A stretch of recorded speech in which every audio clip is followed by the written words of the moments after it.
Alright, y'all, back here at Old Walker Ranch. Hopefully you can see me good there.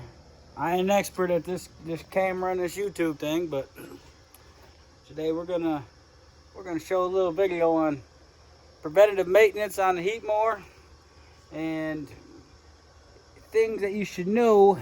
You know, if you're new to Heatmor, let's say for instance, hey, I bought this house and I came into it and hey, I got a Heatmor wood boiler, awesome. But I didn't know nothing about it. So I had to call a company out here, and when I called that company out here, they charged me $350 pretty much to teach me how to use the thing. And I found some videos out there on YouTube, but you know, none of them really, told you how to use the thing and what to do. And so that's what I'm gonna do today here, is I'm gonna try giving a little short tutorial on how to use the thing. And again, I apologize about the quality of the video. I'm not very good at this whole recording thing. All right, so here we go. We got the old Heatmor. Got a first thing, when you ain't using the thing, put a bucket on top of the exhaust pipe there. You definitely want to do that. That prevents rain and anything else from getting down inside there and just making a holy living mess out of the inside of your wood boiler there. So, and then what you want to do is you want to go out, you want to buy you one of these, one of them scoop shovels right there. I'm telling you that they will make life a lot easier having one. And obviously you're going to need a wheelbarrow. You're going to need one of those. So let's go ahead, let's open this thing up. All right, so here we go. This is what you got when you open the door. Up top there's a light up there. So what happens is you got your boiler running, you flip this little switch right here, flip that up. I don't know if you can hear that, but you got a fan going right now.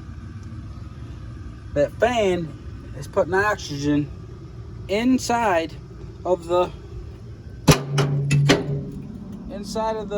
burner box, and it's putting oxygen in there. And what it does is it takes, and that fan runs and puts oxygen inside there until it reaches 180 degrees, and then it shuts off. After it hits 180 degrees, that fan motor inside here, which, here, let me take it off for you. It's right there. See, that's the motor right there. Once it hits 180 degrees inside there on that thermostat right there, little temperature gauge, that shuts off and it stops putting oxygen inside there. So I'll just turn the switch off there. So one thing for preventative maintenance on this thing is that fan right there, it's got a little squirrel cage on it. So what you want to do is you want to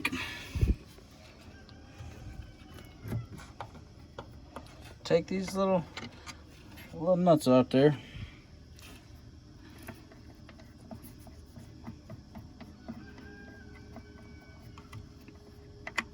Take that off there.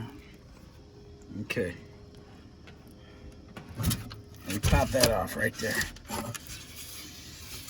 You bring her on up here. And then you look inside. You can see inside that squirrel cage right there, there's some gunk. Yeah, there's some gunk inside them fins inside there. So what I'm gonna do is I'm gonna clean those off. Last year I had a guy come out and charge me $350. He cleaned those off for me. So that's just after 1 year of use. That's how dirty they get.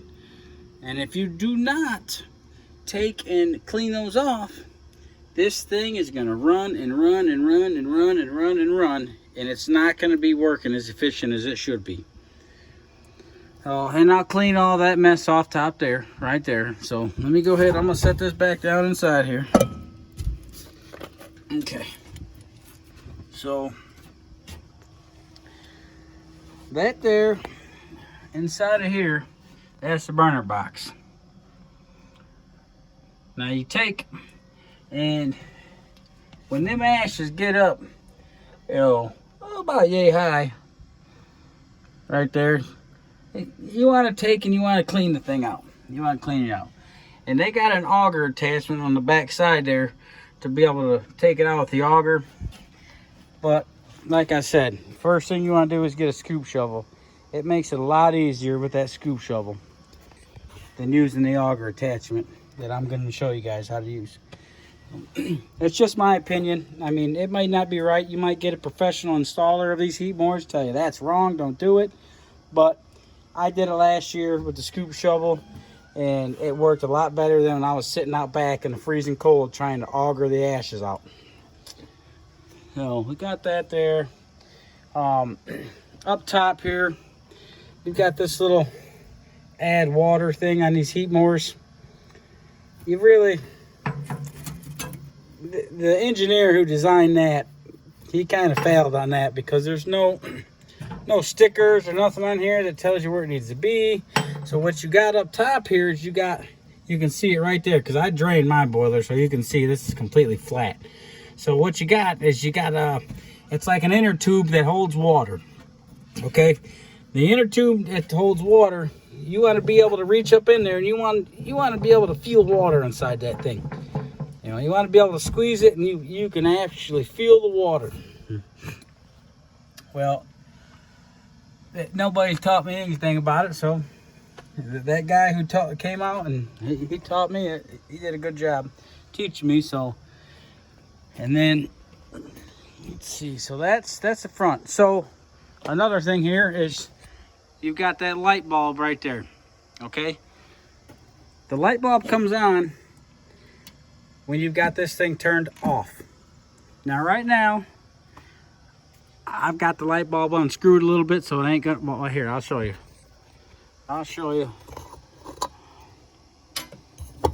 I'm gonna take, all right, I'm gonna screw that light bulb in. There it is. So right there. So that light bulb comes on.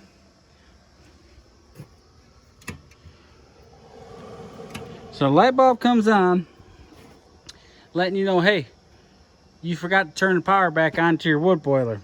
So if you're out here, you know, you're loading the thing, you're loading this wood boiler up full of wood, and then that there light, you get done, you close it up, and you're walking away. 9 times out of 10 it's gonna be dark when you're loading the thing, probably. So that light's on, you walk away, it's like, oh, I get back to the house, my light's still on the wood boiler, I forgot to turn the power back on. Come back here, flip that switch on, boom, we got power. Light turn off. But for right now, I'm gonna unscrew that. And then another thing too is filling this wood boiler. Okay, I'm not gonna fill it right now, obviously, because it's still August and 80 degrees outside. But when you fill that wood boiler, you want to take, I mean, you want to fill it up pretty high up in here. Now, you fill it up real good, and hardwood is the best wood to get. That is the best wood that you can get. Some cherry, some oak. You know, that's really good wood to use. And I know there's harder woods out there that are probably even better than the 2 I listed. Yeah. So, you know, you want to fill it up pretty high. And then when you close this thing, again, you can see here on the handle, somebody was using, looks like a hammer or something to shut that thing, you know, a piece of wood or something. But you want to take, and you want to get you a rubber mallet. You take that rubber mallet right there, and you just pop it down a few times, and the door is closed nice and tight, as good as it needs to be.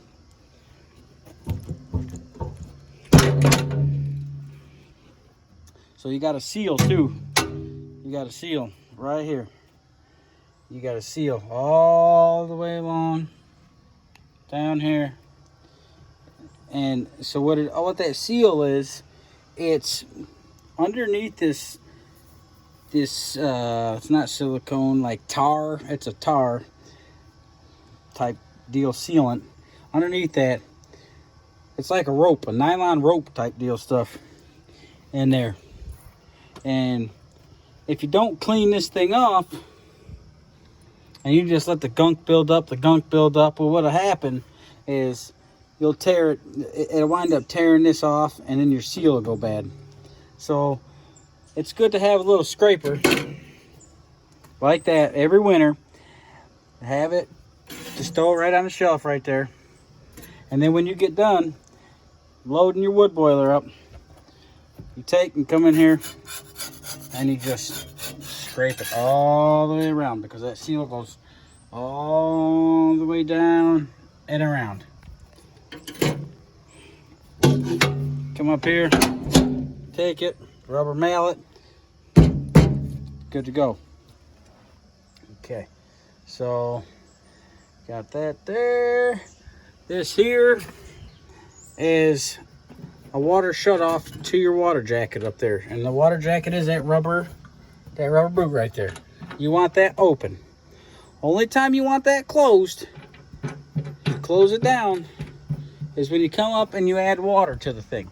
If for some reason you got a leak, or you're low on water, you ain't feeling water inside that water jacket, then you come on up here and you can see, let me zoom in, that little black ball right there. You pull that out, and what you do is you pour in water inside that thing with that valve closed. You got to have that valve closed when you're adding water to it. That valve has to be closed. So you take that little ball out. It's got a little stainless steel rod on the end of it. Take that ball out, and to know if your boiler is full of water is you pour water inside there, and you take, and when it stays at the top and it doesn't sink back down and the water just holds there at the top for about 10 seconds, you know your boiler is filled with water. And then you come back down after you get done filling it. You come back down, you take here and you open that back up. Oh, let me unzoom it. Sorry, y'all. Open that back up right there. Okay, give me 1 second. I'm gonna put that screw back in there. If I can find it right here.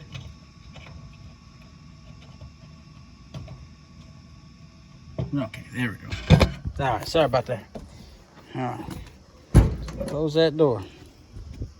I'm gonna walk around the back side here.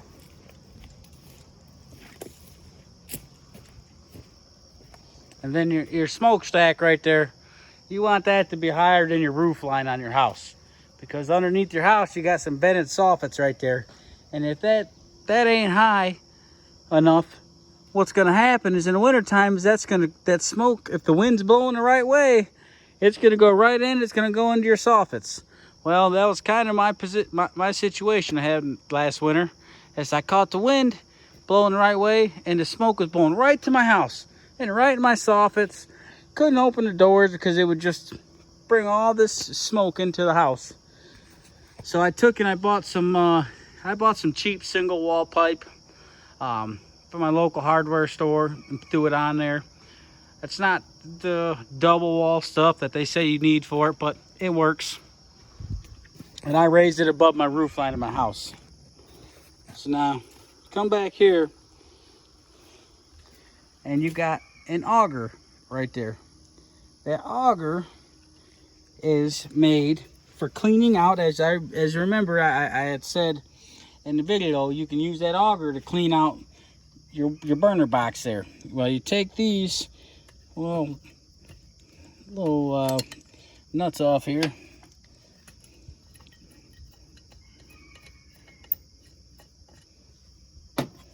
And then this door here comes off. And then right inside there is where you put the auger. You put the auger in there, you turn it, and it pulls all the ashes out. But when you're doing it, you got to have two people, because or one person, it just take a lot longer if you're going to use that auger. When you do that, you're sitting there, you're spinning the auger, and it pulls ashes out.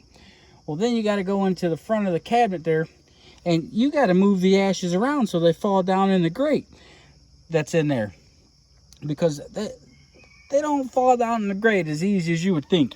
So that thing there, it's another engineered flaw. I don't like it. Didn't like to use it at all. I'd get a little pile of ash out, and then I'd have to have my wife out here helping me. And 9 times out of 10, well, your wife's going to be in the house giving the kids a bath, cooking dinner, whatever it may be. You know, you don't want to drag her out here in the middle of the cold to swoosh ash around. And so that's why I just use that shovel, the big old aluminum scoop shovel, and I don't even mess with this. So, and this is just on the Heatmor. You know, this Heatmor is 10 years old, and I really do love the thing though, because it's saving me so much money in propane, and I get to come out here, and me and my son, we get to have some good time together. And the wife gets out here too every once in a while, my daughter.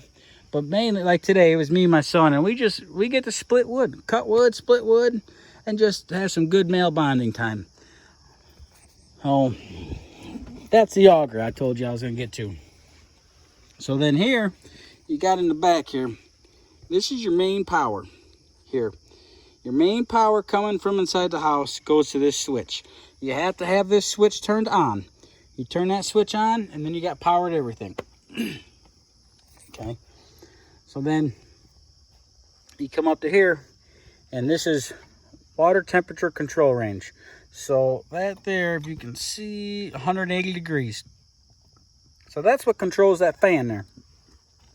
That goes off inside the wood boiler there, and it gives you a temperature of, it reads the temperature of what's inside the wood boiler there.